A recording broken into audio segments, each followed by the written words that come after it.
Good evening.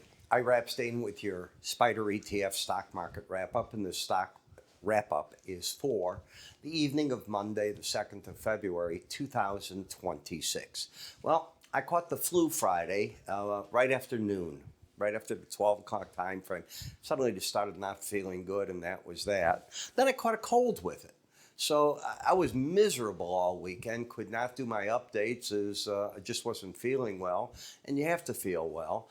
Even today, I've been napping all day on these meds that try to get rid of the leaky nose, the runny eyes. You've had it, you know what I'm getting at.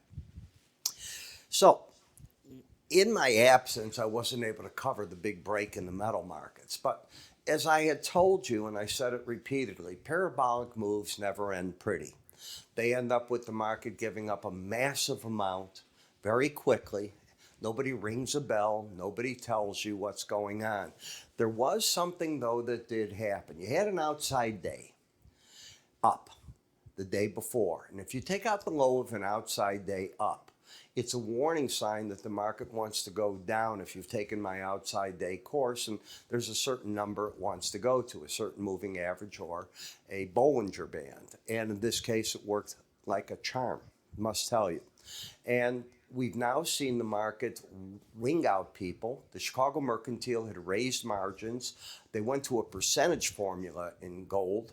They went to 6.6% of the value of the contract, any size contract you're trading, or 6% maintenance margin. The two go hand in hand. Kevin Warsh was named to be the nominee for the Fed chair. He is a person that is independent. Now, how independent is the interesting thing. I, for 1 minute, do not think the president would have appointed anyone that isn't going to cut interest rates. You may differ with me on that and say, no, Warsh is going to be blah, blah. No. He had plenty of choices here, and he went with a gentleman that has shown his own independence. He was a Fed governor. He's a young man. I get it. There were a lot of good choices that could have been made in this. I'm not saying Warsh wasn't good. I am saying that I do think he's going to cut interest rates. So I'm of the opinion we will get one, if not two, this year, just if his nomination goes through. When we take a look at how the markets went today, the stock market came back. That's not the case in GLD, GDX. Copper came back, silver did not. Tesla got hit pretty good today. Another nice day for Amazon. Netflix can't get out of its own way. This morning in the morning subscriber video, I was talking, hey, they're over 85. This could be where the market makes its move. It was a complete failure on that part. Since Warsh has been nominated, bonds and TLT have both been going down, BND in that market.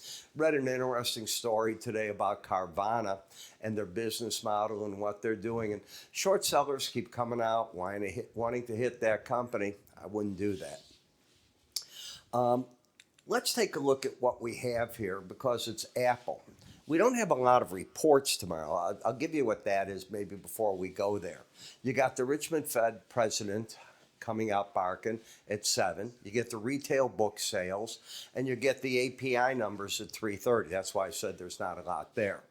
What we're hoping happens is at the House of Representatives that the bill gets passed to go into the 2 weeks of debating what the Homeland Security should get. Kristi Noem tonight did say that everyone that is an ICE member in Minneapolis is now wearing a camera.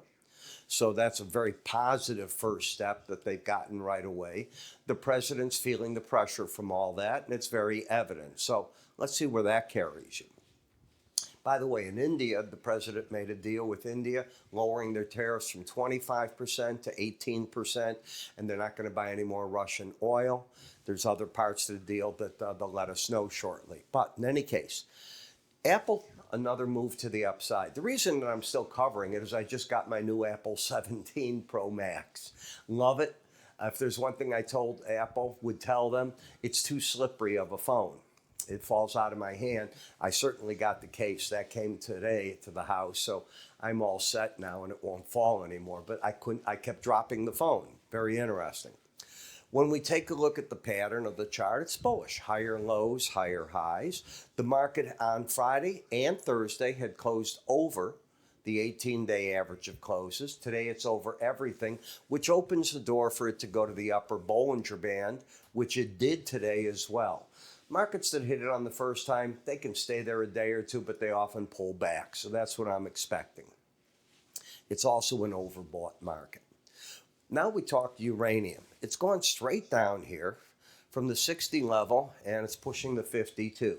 So it's a sizable drop. It's happened 1, 2, 3 in the market. I think it's going to try to find its legs at the 18-day average. If it doesn't, then you're opening the door for 49 to 47 again. So we'll see what happens. Don't be a bottom picker in it.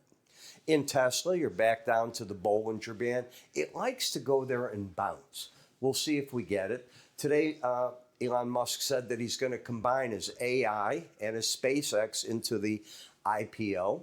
That's fascinating to hear. So we'll see what that can do for the marketplace. But as I see it, that makes it a better IPO. We saw today that the numbers for manufacturing took off through the moon. They just exploded. That's part and parcel between FedEx. If you remember, UPS and the others, I saw good numbers and I said, let's cover FedEx. I think they'll follow suit. And that is just what is happening in there.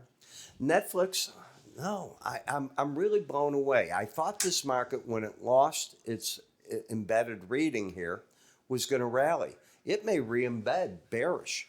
So people are really saying this deal with Paramount, they don't want to see Netflix get it.